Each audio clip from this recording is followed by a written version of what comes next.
watu watakombolewa kama wewe umekombolewa. Strong tea ni ile chai iko na maziwa mingi. Sema amen. Na sio yeye peke yake. Unajua mtatoaibisha mkienda other countries. Ili watu wamefunga mpaka English hawaelewi. Kama ni strong na ya mwisho ni tea. Si unaelewa ni chai ambayo iko na maziwa mingi. Sio wewe peke yako. Watu wote wamekombolewa. Kuanzia mchana wa leo, strong tea ni chai ile iko na maziwa mingi. Google hivi hapo the bundles. You can Google. Gani black tea ni ile chai ambayo ni turungu. Ambayo haina maziwa hata kidogo. Huu ni ukombozi unaendelea kufanyika ukiwa umekaa mahali umekaa. Hapa naenda kwa mkawa na unasema nipe strong tea na ukiletewa chai ya maziwa nasema nini unanifanyia? Hiyo ndio strong tea. Tea nini iko na maziwa mingi sana. That is Department of Hospitality ama catering. Kwa kanisa hii ambayo iko capital city of Kenya, hufai kusema strong tea ni chai ambayo haina maziwa. Kaibisha pastor hiyo. Sasa hivi kuna mitandao. Si ya pastor anaweza pigiwa simu bwana. Na imbisha Nairobi. Haleluya! Pigia Yesu makofi. Haleluya! Watajua ukweli na ukweli wajuao utawaweka huru. Unapata hiyo strong tea inakunywa, watu wanakunywa 25th of December. Chapati wanapata 25th of December. Na ile kikangi ya kutengeneza wanapewa. So chapati yao wanapiganga tarehe 24. Ndio 25 wapeane kikangi ya wenyewe. So haikuangi fresh. Kuanzia leo utakuwa unakula vitu fresh. Hata ile mti ya kuganda, huwezi kata na miti huko. Lazima uombe. Yaani kuna watu wako na roho mbaya. Hata huwezi osha viatu zako wanataka utumie saa nyingine. Uzembe katika nyumba ya Bwana. Sema ushindwe. Katika jina la Yesu. Basi wewe unapata ya kwamba ufukara ni kitu mbaya sana. Angalia ile kitanda watu wanalalia, hata unasikia kelele hapo nje. Watoto watatu kelele. Hiyo ni ishara ya ufukara. Nguo zingine ziliacha kukutoshea, bado umeweka kwa sanduku. Ni ishara ya ufukara. Zingine zinararuka na bado umeweka kwa sanduku. Si utupe. Hiyo ni indication ya ufukara unakufuata. Bwana tusaidie sana.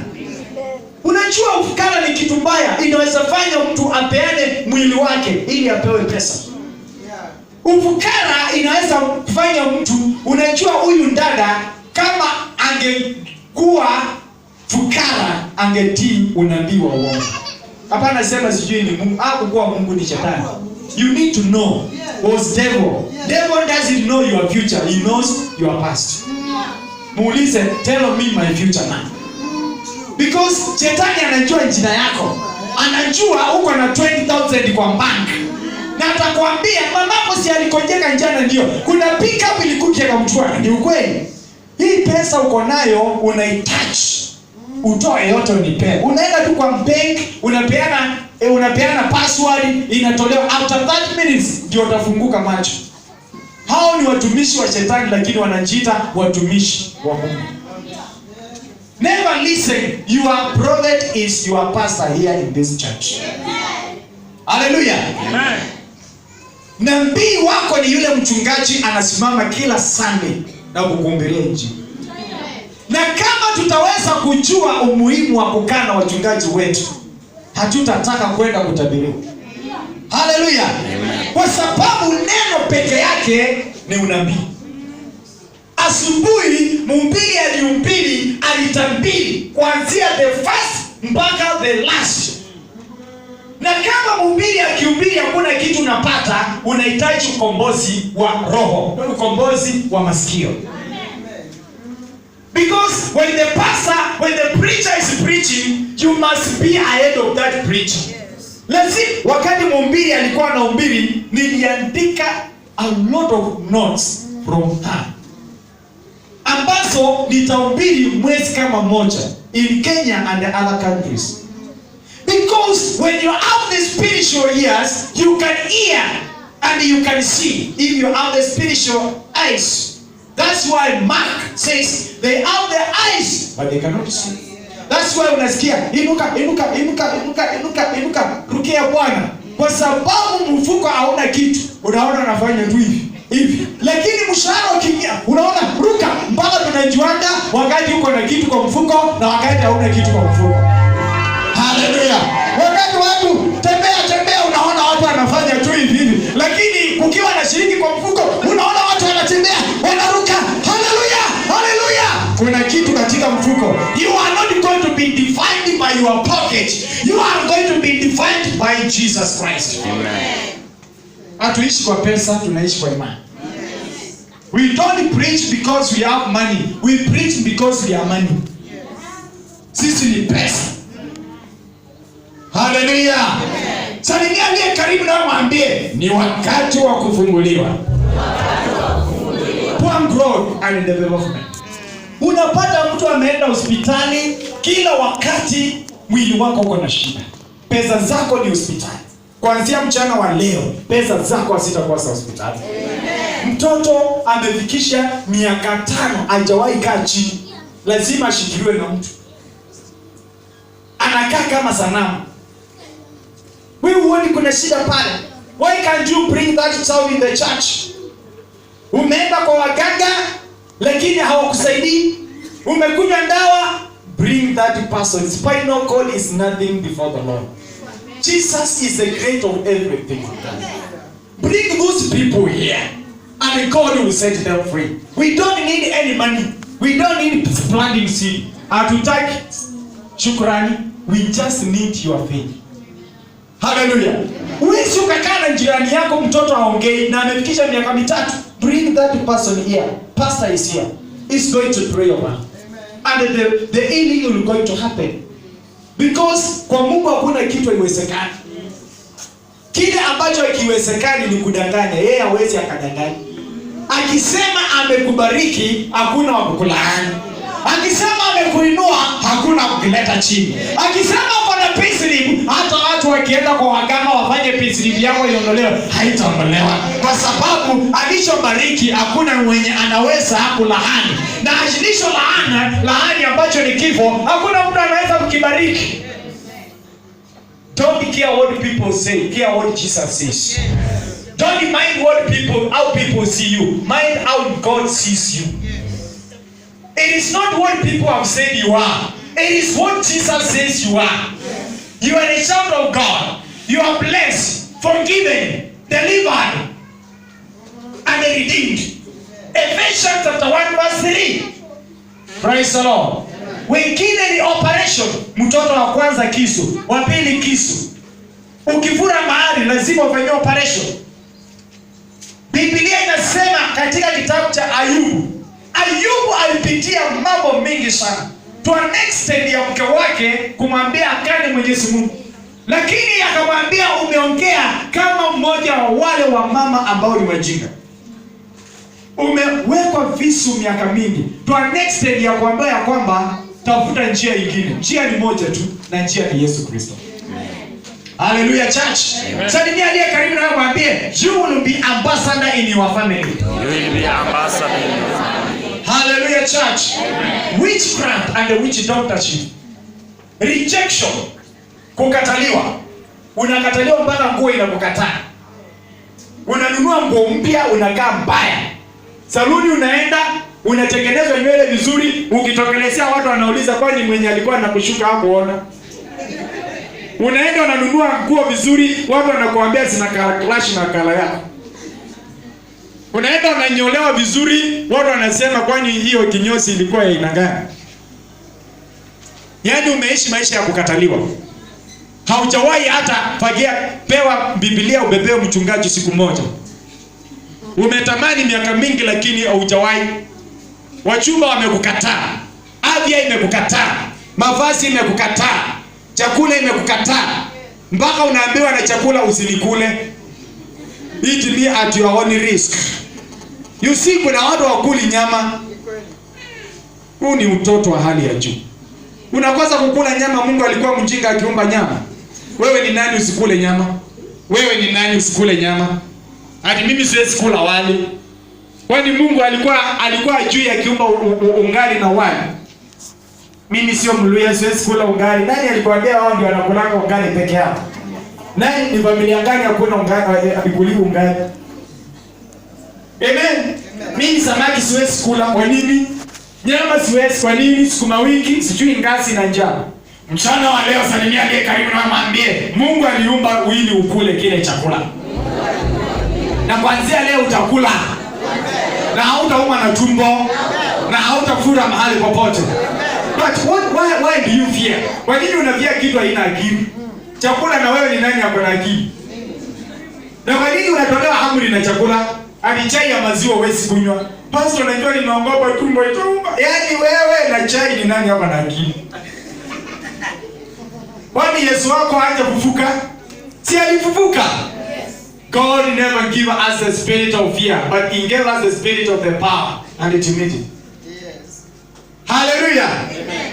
Wengine wamekataliwa mpaka na wazazi wao. Mpaka ukifunga shule huwezi ukaenda nyumbani. Umekataliwa mpaka company commander hataki kukuona. Na wewe ni mtu mzuri. Company commander hana shida, shida ni ile roho iliwekwa ndani ya maisha yako. You see, wakati unakataliwa na watu hawakuangi wako na shida. Hata pastor atakukataa kwa sababu ni roho ambayo inakusumbua. Pastor hana shida. Bwana hana shida, mke hana shida. Ambia mwenzako kuanzia leo hautakataliwa tena. Watu wamekataliwa kwa manguruvu. Hata nguruvu hawezi wakawa viongozi. Umeng'ang'ana hujawahi kuwa in charge. Hujawahi ambiwa ufunge mlango. Hadi kazi imeisha kufunga mlango. Hata wanakataliwa kila mahali. Ukienda nyumbani ulikuja na mama, kwani ni watoto wangapi mtu aliolewa na akakuja na watoto na baba anawapenda? Kwa nini wanasema mimi mama alikuja na mimi katika hii boma na ndio ninakataliwa na baba? Ni wangapi sasa hivi wamelewa na mababa ambao hawako wazaa na hawawakatai? Wewe uone uko na shida. Na that's why hata ukifunga unaendana kwa maandisi na makasi na wamekutumia vibaya. Early marriage, mtoto amefikisha 19 years na kanataka kuolewa.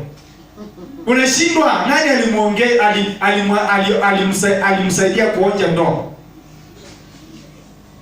Kimtu kiko na 12 years na kimeolewa. Mpaka akipata watoto wakitembea pamoja unaona ni mtu na sisters na ni mtu na mama yake. Alipata mtoto akiwa mchanga sana. Kuna familia wanaolewa mapema alafu baada ya miaka 3 wanatoka wanarudi nyumbani. Naimba sasa narudi kwa mama yangu. Nimechoka.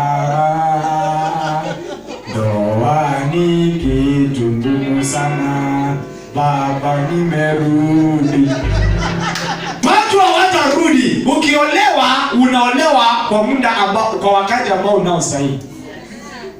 Mtu alipata mtoto wa kwanza akiwa na 19 years. Ameolewa, amekaa kwa ndoa miaka 2, amerudi nyumbani. Wazazi wamekulea na wanakulelea mtoto. Mama amekuwa mzee. Wandada lazima tuchunge sana na wandugu. Ulilewa na mama ni mzee. Sasa hii mtoto wako hapa, umerudi nyumbani, umempelekea wajukuu na hawezi akakataa, anakufa mapema kwa sababu ya kubeba mtoto. Halikulea na analea mtoto wa mtoto wako. It's very sad. Sio kwa hii kanisa. Sema sio kwa hii kanisa. Na sio katika maisha yetu. Ni uchungu sana kuona mama akilea watoto wa mtoto wake. Aliolewa kimbelembele ya mapema na akarudi nyumbani. Salimia aliye karibu na mwambie ndoa yako itadumu. Wengine ni miscarriage. Yaani mtoto ni ukibeba mimba inatoka. Wewe uone kuna shida. Salimia aliye karibu na mwambie kuna shida. Na Yesu ndiye solution. Wengine ni kupoteza vitu. Landi imechukuliwa, ploti ya Kitengela mmenyang'anywa, shambani nyumbani mambrabasi wamekunyang'anya. Kanyumba ile ulinunua na loni umenyang'anywa. Yaani kupoteza kuku, kupoteza paka, panya, nyoka wako wote, kila kitu ni kupoteza. Hizi, kila kitu ni kupotea. Airpods inapotea. Leo ananunua hii, kesho ananunua ingine imepotea. Earring na ni ya kudungiwa, amelala akiamuka hakuna, sijui ni blanketi inatoa ama zinatolewa na nini. Ukitafuta kwa blanketi hakuna. Yaani ni kupoteza kalamu. Kila Monday lazima mtoto anunuliwe penzo, kalamu. Kupoteza Biblia, kupoteza vitu, kupoteza afya, kupoteza furaha, kupoteza amani, kupoteza msimamo. Yaani maisha ya kupoteza. Miwani umenunua mara 3 ikipotea, kuku amepotea, ng'ombe wamepotea, paka wamepotea, maroho ya kupotea, na wewe umepotea. Haupatikani kwa kanisa, haupatikani anywhere, umepotea. Kuna kurudi kwa Baba sasa. Sema kuna kurudi nyumbani. Katika jina la Yesu. Biblia umepoteza ngapi mpendwa? Tunaongea mambo ya simu. Kila wiki lazima ununue kabando. Kila mwaka lazima ununue simu. Mtu amenunua simu amekaa na 12 years haijawahi potea. Zako zinapotea, mifuko yako ilitoboka. Hata pesa ikiingia inapotea. Uliweka pesa ikapotea kwa sanduku, na watu wanangojea tu wakati mshahara imelipwa ndio unapoteza pesa. Na wewe unakaa mshamba aje, unaweka pesa, unabebanga pesa kwa nini na uko na simu? Siwekage pesa yako kwa simu. Pesa ile mingi unafaa kubeba ukiwa Kenya ni 200. Ukiwa Nairobi ama 100 ya kulipa 20 bob 50 bob. Hiyo ingine weka kwa simu. Mwambie wekanga kwa simu. Para kutuambia, yaani kila wakati sanduku imevunjwa. Ulikuwa unaweka pesa kwa sanduku ifanye nini? Hata wewe si umechanganyikiwa. Unaweka wewe, yaani pesa inakaa aje kwa sanduku na uko na simu? Haleluya. Salimia aliye karibu na mwambie mwaka huu zote zilizopotea zitarudi maradufu katika jina la Yesu. Jambo lingine ni budding dreams and a vision. I'll give you some examples of these budding dreams and a vision. Number 1, when you see yourself eating frequently in the dream, you are trying to eat poison in your life, and all the time you will have diseases in your life. If you dream eating, mtu akiwa amelala anaota haja kikula. Hati zilikuwa nyama na kachumbali, haki ilikuwa tamu, unakula sumu. Na muda si muda utakuwa na shida katika mwili wako. Magonjwa isiyo na tiba. Utapata magonjwa. Swimming in the dream. When you find out you are always swimming in the dream, it shows you are having some spirit, and this is marine spirit. Alafu wao unapata zingine zinafanyia watu mapenzi. Marine spirit. Hizo ni ndoto ambazo Yesu alisimaliza pale msalabani. Kuna watu hawalali, wakiota, wakienda tena kwa yale mambo ya zamani walikuwa wanafanya. Kama ulikuwa na boyfriend ukiwa high school, unaona tena ukiwa umerudiana naye. Kama ulikuwa na baiskeli na ukatupa ukanunua ngari, unaona tena ukiwa na hiyo baiskeli. Hiyo ni roho ya stagnation in your life. And you need Jesus Christ in your life. Hallelujah, church. Praise the Lord. Having sex and having babies. Unaomba ukiwa unafanya mapenzi na umepata watoto. Ati wa kwanza anaitwa boy. Hii ni zile tumaroho zinasumbua watu wa kanisa. Hao watoto wako ndio tupepo. Hallelujah. Wewe si wata ukiwa uko na watoto, ukiwa na sex. If you find out you always make love in dreams, it shows that you have spiritual spouses. And you have spiritual, and this spiritual, remember, is evil. Not only, yes, is evil. And that's why watu wanasema ya kwamba kuna kitu inanisumbua na sielewi. Utaelewa kuanzia leo. Wengine wanaota wakiona watu waliokufa. Ati mama alikufa, baba alikufa, mke alikufa, ama bwana alikufa. Alafu naota na yeye anakuita anakuambia chukua njembe tuweze kwa shamba tutalima. Hiyo ishindwe katika jina la Yesu. Jana wa leo lazima tuelewe ya kwamba pale msalabani Yesu alisema imekwisha. Hallelujah. Huwezi ukaota na watu waliokufa. Biblia inasema where is the relationship between living and the dead? There is no relationship. You should not dream with your father who died. Unapoota amka na useme katika jina la Yesu Kristo, wewe ulikufa na mimi sina ushirikiano katikati ya wewe na mimi ambayo ninaishi. That's why utaishi maisha ya upweke, maisha ya fear, kuogopa, na maisha ya magonjwa. Jambo lingine, watu wanaota wakiwa wanatembea wakiwa uchi. Ukiota ukitembea ukiwa uchi, hiyo ni ishara ya aibu. Ni ishara ya upweke. Ni ishara ya umaskini. Ni ishara ya kujitoelewa. Wengine wanaota wakikimbizwa na vitu na watu na mbwa na nyoka. Mtu anakukimbiza. Yule mtu alikuwa hapa aliambiwa ya kwamba tembea, lakini hakuweza kuona. Kwa hivyo ndivyo ilivyo, ya kwamba watu wakiwa hawaoni wanaweza kuanguka katika mashimo. Because hata kama wako na macho hawaoni. Basi wao unapata ya kwamba wale watu wanaota wakiwa wanakimbizwa. Mtu anaweza kukimbia aingie katika ukuta, akimbia aingie katika maji ya kiroho, ukuta wa kiroho. Mtu anaweza kukimbia aache kazi, aseme hii sioni kama ni kazi yangu. Unajua kuna watu wanaresign kazi wakiongozwa na shetani, waliresign ndio waingie kwa shida. Ama watu wanaonewa na wakubwa wao katika kazi. Kila wakati mkubwa anakuonea, unaresign kazi. Unaresign kazi kwa sababu ya mkubwa. Huyu mkubwa ndiye alikuajiri. Yesu ndiye alisema ufanye kazi katika hiyo kitengo. Huwezi ukakataa kazi kwa sababu mkubwa yako anakutesa. Sio yeye alikuleta pale, uliletwa na Mungu. Unasikia mimi nimeachana na hiyo kazi kwa sababu shetani anataka uendelee kuwa maskini. Na unasema roho wa Bwana hataki nikae na wenye dhambi. Hakuna siku utaishi hapa duniani kwa nyumba yako, wewe ndio mtakatifu, gari yako, wewe ndio umeokoka. Lazima uinteract na wenye dhambi ndio wahubirie injili. Hakuna department iko na watu wote wameokoka. Unapofanya kazi, kuwa careful kufanya hiyo kazi. Hapana kimbilia kuresign, kwa sababu kazi unaofanya haujifaidi wewe mwenyewe. Unafaidi hata wale watu wa kijijini mwenu. Wakati unapolipwa hii pesa ukuli peke yako, unatumia mamako analipa maji. Yule mama alichota maji anapata pesa, mtoto anaenda shule. Hapana cheza ukifanya kazi. Unafanya kazi ni kama unapembelezwa. Fanya kazi kwa kujitolea. Ni kwa sababu hii kazi unaposimamisha, unaporesign, sio mke wako na watoto wako watateseka. Hata watu wa Kenya watateseka. Kwa sababu ulikuwa unasaidia watu kwa njia mingi sana. Haleluya.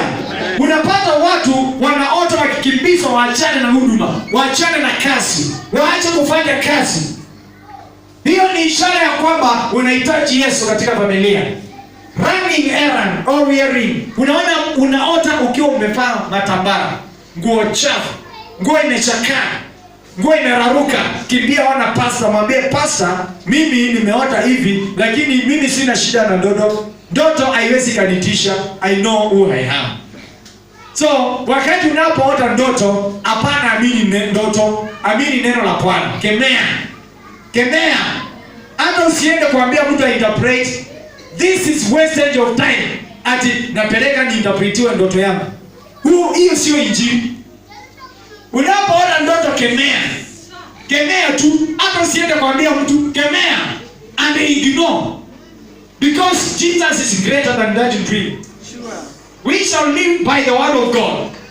Hallelujah. Amen. Praise the Lord, church. Amen. Hallelujah. Amen. Dreaming of climbing mountains and ladders without getting into the tomb. Unaota ukipanda ngazi na ufiki mwisho. Ni ishara ya kwamba kuna success ambayo haifiki. Hearing strange voices and a nightmare. Unaota ukisikia sauti. Wengine wanaota wakiwa wanasikia katika mili yao kuna kitu inatembea. Hata mimi nasikia katika mgongo na tumbo kuna watu wanatembea. Kwani mgongo wako ni barabara? Is it a railway where a train can pass? Don't you see there is a problem? You need Jesus Christ. Other things are uncontrolled hunger. When your hunger is uncontrolled, it is very dangerous for your spiritual life. Unapata ndada ukimkanyanga nikamwambia, najua hata naweza weka nini? Naweza weka Yesu chini. Haleluya. Yaani huyu ukitaka kujua huyu ndanda ama huyu ndugu, kanyanga yeye kidole. Chukua sahani yake uende wekee chakula, utajua vizuri ya kwamba ujui. Utajua ujui. Nenda tu kaa kwa kiti kwa kitanda yake tu, utajua ujui. Kanyaga laini yake tu, utajua ujui. Salimia mchumba wake tu, utajua ujui. Mpigie simu tu, mwandikie message, utajua ujui. Yaani watu ambao wako na hasira mbaya sana. Akikasirika anakula watoto, anakula glass, yani anafunja kila kitu kabisa, kila kitu anafunja na anambreathe. Fire! Fire! Ishindwe katika akikosana na mkubwa yake, mkubwa ndio mdogo. Sasa yeye ndiye mkubwa. Sema hiyo ishindwe katika jina la Yesu. Wengine ni sudden fall from glory. Ulikuwa unaenda na gari, saa hii unaenda na baiskeli. Ulikuwa unalala kwa nyumba yako, saa hii unakondesha nyumba. Ulikuwa unalima kwa shamba lako, saa hii unakondesha shamba ulima. Nichache ukombozi. Jambo lingine ni object moving in your body. Encountering with the chains of the problem. Yani shida. Ukitoka kwa hii shida, shida ingine. Shida ingine. Shida ingine. Jambo lingine, lasting after men and the women. Jana nilikuwa naongea na dada moja. Akiniambia kwamba ameshindwa kujicontrol. Kila mwanaume akikuja anampea. Sasa anashindwa kukataa. Akaniuliza, what should I do? Unajua pastor anasikianga mambo mingi sana. That person needs deliverance. Needs the word of God. Counseling through the word of God. That counseling brings deliverance. Umewahi ona mtu amechumbiwa na watu watatu na ni mwanamke mmoja? Anakatia huyu, anakatia huyu, na anakatia huyu. Wanaume wajui, wanachezewa. Unachezwa. Ambia mwenzako unachezwa wewe. Wewe unachezwa. Mchana mchezo wa chere hapo. Uncontrolled tongue. When you cannot control your tongue, you can speak 200 words within a minute and you cannot keep secrets. You have a problem. Yaani dakika mbili umeeleza mambo ya kanisa, yule dada alipaka slide, yule ndugu alitia mwingine mimba, within 1 minute mgeni amejua kila kitu. Huo limit tutachoma katika jina la Yesu. Ukikosewa unaongea. Kama utaki kukosea na wewe usikosee wangi. Wewe ni mbaba lakini ni kama mama. Unajua wamama wakiongea inaeleweka. Lakini ni kimtu kimwanaume, kimpelempele, ataongea unasema baba so mimi sio atumuelewi. Akianza kuongea ni kama mwanamke. Nani alisema wanawake ndio wanafaa kuongea? Hata wanaume wanafaa kuongea, msituletee wa mama. Haleluya! Hii umetokalia sana ati wa baba wasiongee. Wanaume, Bwana Yesu apewe sifa. Haleluya! Lakini ni vibaya sana mtu hawezi weka siri. Hata tukisema hii ni ya kwaya, unapata iko kwa praise and worship. Nani alipeleka? Si tulisema hii ni ya kwaya. Kwa nini imeenda kwa ushers? Huyu mtu mnamchukia kwa nini? Sio mapenzi yake, anahitaji ukombozi. Hakuna mwanadamu hapa duniani anaweza taka kuwa na kiherehere. Kiherehere inakuja kutoka kwa shetani. Na ufai kuchukia mtu kwa sababu ni mtu wa kiherehere ama kimbelembele. Unafaa kumuonyesha upendo kwa sababu yeye alijipata tu. Mnaona mko kwa gari, vituko anafanya, anaongea, kitabu mvike kwa kazi, hata wale walikuwa wamekasirika wakafurahia. Alafu nasema ni mbaya. Ni mbaya na anafanya mtu acheke. Lakini huyu mtu anahitaji ukombozi. Hallelujah. Uncontrolled emotion. When you cannot have a moment of rest. Saa hii uko na furaha, baada ya dakika 3-4 umekasirika ile mbaya sana. Unaona dada anakasirika mpaka anatupa simu. Mpaka hataki kuongea na wazazi na wao wazazi ndio waliwazaa. Ametupa, amedelete namba ya mama na baba. baada ya siku chache, mama, I'm sorry, you need deliverance. Even if you are pastor, you need deliverance. Even if you are evangelist, you need deliverance. Even if you are prophet, you need deliverance. Even if you are a teacher of the word of God, you need deliverance. Even if you are prophet, you are apostle, you need deliverance. Even if you are choir master, choir member, praise and worshiper, usher, president, MCA, chief, assistant chief, members of parliament, you need deliverance. Everybody, we are delivered day after day. Evil trends in your family. When you find out that particular evil happens in your family, hadi ndege walikuja, baada ya hiyo ndege, nani alisema ndege ni bado wame? Unajua mimi nashangaa. Unajua hii ndege ikisimama pale tu mtu atakufa. Who said ndege zote ziliumbwa na Mungu? Unajua ukiona nyoka ni nyoka. Why do you believe lies? Mungu alikosea kuumba hiyo ndege. Hadi na by the way hiyo ndege ikisimama na igurume mara mbili unasikia mtu atakufa. Because that is what you believe. Yaani unaamini mtoto ukimzaa lazima ukimfungua mwanamke azai anajifungua. Mwanamke anajifungua azai, ng'ombe ndio inazaa na mbuzi. Unajua leo tunafunguliwa. Unajua tunaongeanga baya kwa mama. Amezaa, ng'ombe ndio inazaa. Kuwa na heshima kwa mama. Kwa mama anajifungua. Haleluya. Mama akijifungua lazima apeleke mtoto aende hivi. Wewe una mikono ya kumnyoa? Ati lazima mtoto apelekwe afanywe hivi na babu. Impartation of evil spirit. That's very bad. You have your own ends. You can shape your child. Maiti inapelekwa, gari imesimama. Hii maiti imewekwa vibaya. Isungushwe ikae hivi. Kwa sababu tunaenda hivyo. Huu ni utoto wa hali ya juu. Colossians chapter 2 and chapter 3 inasema this is the shepherd. Maiti anaongeleshwa mpaka analia. Mtu amekufa analia aje. Na wewe umeokoka na unasema kulingana na kwetu. Na ukisikia wale wanasema unajua kulingana na kwetu, kwenu ni wapi? Sisi hatufanyangi. Achana na huu ni ushamba. Mwimbaji wa Tanzania Last Crusade alimba akasema ni ushamba huo. Wewe kwenu ni mbinguni. Hapana, anasema kulingana na kwetu lazima huyu aolewe first born ndio mimi second born. Wewe unaolewa hata kama ndio last born. Hapana, anasema kwamba lazima mtu mkubwa yaani first born aoe ndio niolewe kama nioe. Huu ni ushamba wa hali ya juu. Na huko ni kufungwa. Lazima uamuke na ujue neno.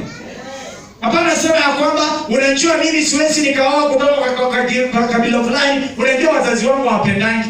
Mke ni wa babako na mamako kama ni wao. Njia mama amenikataza kuoa. Sasa utamuoa.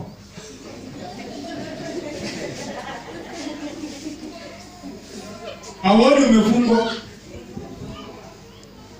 Ukiambiwa na babako sitaki uoe, utamuoa ama utaolewa na yeye. Si lazima ujue neno. Lazima ujue nyumba ya mchungaji kwa wapi. Nenda mdiscuss hizo vitu. Pana kemea wazazi wao. Wazazi hawajui, wanahitaji mtu wa kuwasaidia wajue. Hawana shida. Haleluya. Pana ongelesha maiti na wewe ni mtu wa praise and worship. Ati driver simama, mimi nafikiria sanduku imewekwa vibaya. Hata kama imewekwa hivi, twende katika jina la Yesu. Mimi siwezi tolewa amri na mtu amekufa. Hata unaogopa kuingia kwa nyumba mtu amekufa. Mtu amekufa unaogopa kuingia kwa nyumba kwa nini? Kwani baba yako Mungu yeye ni mwoga. Ni mtu wa fear. He conquered the dead.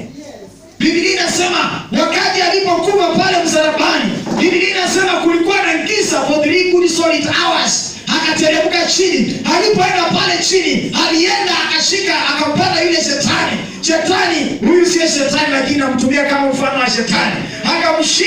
Akamshika pende chini ndugu, acha kujifanya. Akamgonga, akampeleka chini, akamchapa na akamnyang'anya funguo. Akakupea hiyo funguo. Sasa wewe uko na kifunguo. Kila mtu ana funguo. Uko na kifunguo. Umepewa kifunguo. Uko na kifunguo. Wewe uko na kifunguo. Bwana Yesu apewe sifa. Anayekifungua hawezi akabisha mlango anafungua yeye mwenyewe. You don't need to knock on the door when you have the key. All what you need is to open your door. Hallelujah. There are people who are going to start opening their doors because they know they have the keys of health, the keys of promotion, the keys of job, the keys of health, the keys of healing, the keys of promotion, the keys of deliverance. You don't need anyone to deliver you. You need to have your key. Praise the Lord. Bwana Yesu apewe sifa. Yesu alimdanganya shetani na akaweza kukupea kifunguo. Revelation inasema ya kwamba hicho kifunguo wewe uko nacho. It says, I am Alpha and Omega, the first and the last, the beginning and the end. Listen now. If he is the first, wewe ambao umekuwa wa nyuma hata kuleta ukuwe wa kwanza. If he is the last, wewe ambao umekuwa mbele ukichezwa na shetani utapelekwa mahali Yesu hako. Jesus will be the beginner and the ender of your problems. He says, I am the first and the last.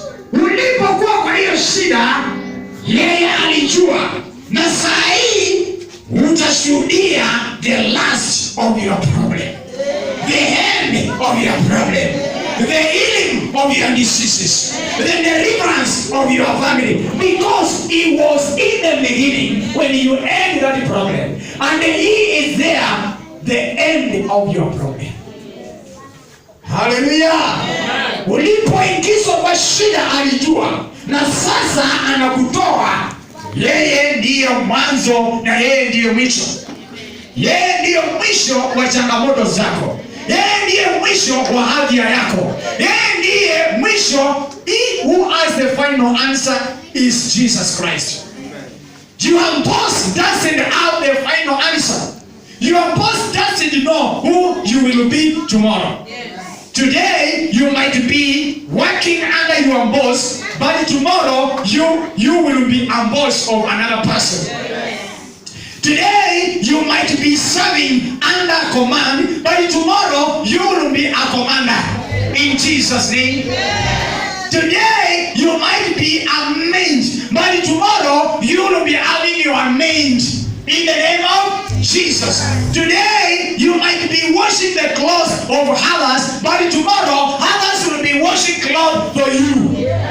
It is only today you are where you are. Tomorrow you will be where God wants you to be. Praise the Lord. It's only today I can struggle. I know my future belongs to Jesus Christ. Remember, the Bible says that he came on hard, and on hard he tried to trample the work of the devil. And this is the work that he has given unto you, to destroy. From Jeremiah chapter 1 verse 10, the work of healing. Hapana lia ukisema ya kwamba sisi ni watu wa shida. He says, I'm Alpha and Omega. Remember, these people were working and they were going to the tomb.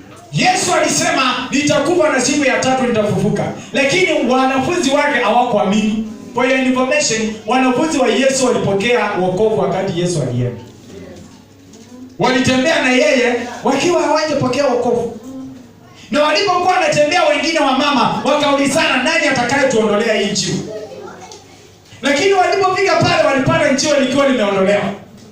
Kuna watu wanawaambia ya kwamba nitakuondolea hii laana. Nitakuondolea ukipanda mbegu. Wacha nikwambie, mwenye anakuondolea atarudisha. Yesu akikuondolea hawezi rudisha. Kwa sababu usipokuwa na shida tena hautaleta mbegu tena kwangu. And that's why John says, when the man of God sets you free, you will be free indeed. Hallelujah. Amen. Kinachopatikana kwa kupanda kitaisha kwa kupanda. Kinachopatikana kwa pesa kitaisha kwa pesa. Kinachopatikana kwa roho kitadumu milele. Corinthians. Praise the Lord. Amen. And that's why Biblia inasema vizuri ya kwamba pale msalabani walipofika pale katika kaburi walipata jiwe lilikuwa limeondolewa. Yesu ndiye atakuondolea shida zako. Usitake kuondolewa shida na wanadamu. Never in your life. Your Godfather is Jesus Christ. Hallelujah. Mateso iko kwa muda. Nasema iko kwa muda kulingana na Psalms 23. Unapopitia katika maji mingi. Hallelujah. Kupitia sio kukaa na kukaa sio kupitia. Kijana hutaki kuvumilia kwa hiyo loan. Vumilia kwa hiyo loan. Ni kwa muda kidogo utatoka kwa loan za simu na utakuwa una loan watu. Kuna kuvumilia ukigojea. Bwana Yesu apewe sifa church. Evil trend ni kitu mbaya sana. Praise the Lord. Jambo lingine na ni mbaya sana. When you cannot live a victorious life as a Christian. If you notice you always fall into sin without the grace to resist, you need deliverance. Yes. Leo umeokoka, kesho umeokolewa. Hallelujah. Unajua kuna tofauti ya kuokoka, kuokolewa na kukombolewa. Hiyo ni topic ya siku nyingine. Forgetfulness. Yaani unakaa mpaka unajisahau. Hebu salimia aliye karibu na muulize umekaa hapa umeenda. Unajua kuna watu wako na maroho ya kusahau. Kiwango ya kwamba hata anaweza kujisahau. Unaona mtu ameenda, watu wametoka wote na ajui watu walitoka. Alijisahau. Yaani ukienda kusomeshwa unasahau. Unapata rifaa. Unapata fail. Maroho ya kusahau na vitu. Ukiwa na hiyo shida. Yaani, kwani leo ni Sunday? Unajua kuna watu wanaamshako na microphone kama speaker. Wengine hawajui kuna fellowship. Pastor, I'm sorry nilikuwa nimesahau. Hiyo ni roho mbaya. Masturbation. When you delight in satisfying yourself sexually with object or fingers, you need deliverance. Hiyo inafanyika sana katika nyumba ya Bwana. Hiyo ni seminar ya siku nyingine. Homosexuality, man, woman. Hiyo ni pepo na ni roho mbaya. Uncontrolled appetite. NYS, nasikianga NYS ya ni Sierra Leone. Nasikianga wanakwanga na blog.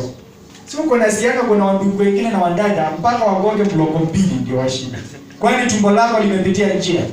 Chakula inaendanga wapi?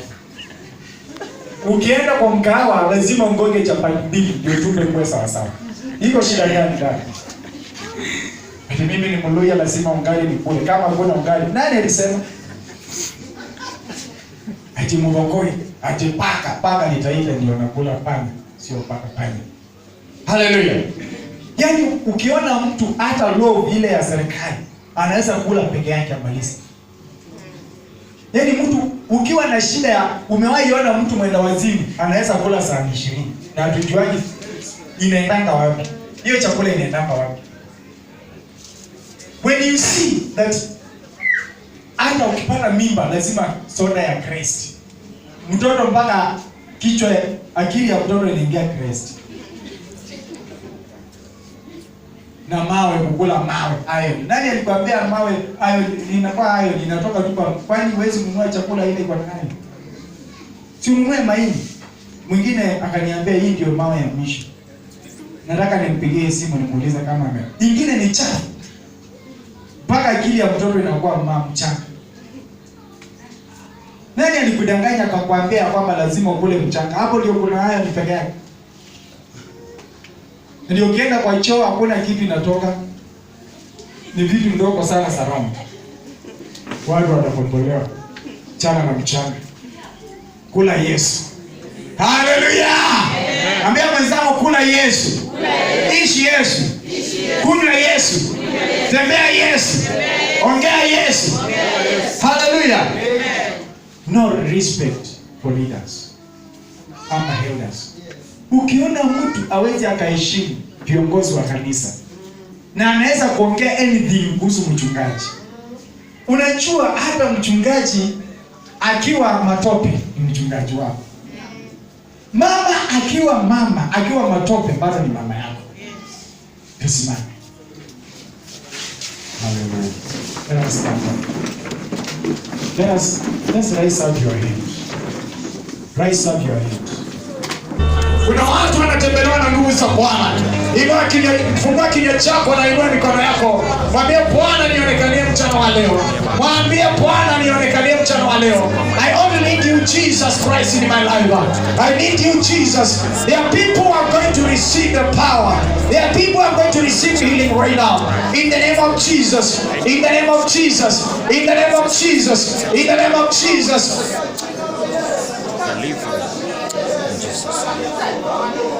Hallelujah. Healing is happening right now. Healing is happening right now. Healing is happening right now. Healing is happening. Fungua kinywa chako, hautaishi maisha ya kuteseka mpendwa. The power of God is here. The presence of the Lord is here. The power, the power, the power, the power, the power in the blood of Jesus. The power in the blood of Jesus. Healing is happening right now. Healing is happening right now. Deliverance is happening right now. Open your mouth right now. Open your mouth. Open and start declaring it right now. Anza kujitabiria sasa. Anza kujitabiria sasa. Hallelujah. Tunasema ni asante Yesu. Ni asante Yesu kwa ajili ya neno lako. Asante ni kwa sababu unaponya watu. Asante ni kwa sababu unainua watu wakati huu. Watu wanakombolewa kutokana na maroho machafu katika jina la Yesu Kristo. Hallelujah. Uko pale na unahitaji maombi. Ngangana sana. Kuna vyakula zimekusumbua sana. Kuna vyakula ambazo hautakuwa ukikula. Kuna mateso umepitia katika familia yenu. Kuna mambo ambayo inatendeka ambayo sio kawaida katika familia yenu. Umeteseka sana katika mwili wako. Watu waliongea mambo mabaya kuhusu maisha yako. Umeishi maisha ya kukataliwa. Umeishi ukiongopa usiku, unalala, unaota na watu waliokufa. Unaota ndoto mbaya. Nataka uchukue hatua ya imani na usongee mbele tuweze kuomba pamoja na wewe. Ni kwa sababu hata mchana wa leo anasema mimi niko tayari. Mwanangu, nimeona mateso yako. Nimeona kilio chako. Nimeona machozi. Unasema ya kwamba Bwana nionekanie. Ningelipenda usongee mbele na uinue mikono yako juu. You need only the blood of Jesus Christ to touch your life. In the mighty name of Jesus Christ, Son of God. Wale wote ambao wako pale nyuma, Ashasi ningelipenda mkaweza kusaidia. Ashasi mtusaidie kutoa hizo meza ziko hapa mbele tupeleke kwa ofisi. Katika jina la Yesu Kristo. Katika jina la Yesu Kristo. Ama uniletee hapa juu. Katika jina la Yesu Kristo. Ashas. Songea mbele mpendwa. Songea mbele kabisa. Kuna ukombozi katika nyumba ya Bwana. Ameona mateso yako. Ameona kilio chako. Ameona matizihiko yako. Anasema ya kwamba Yesu niko hapa. Yesu niko hapa. Ukanisaidie Bwana. Ukanisaidie Jehova Shaddai. Nataka uponye kinywa chako. Mwambie Bwana nisaidie. Yesu nisaidie. Yesu nisaidie. Yesu nisaidie. Songea mbele kabisa. As you raise up your hand wherever you are. The power of God is here. The presence of God is here. Nataka uamini ya kwamba Yesu anatenda.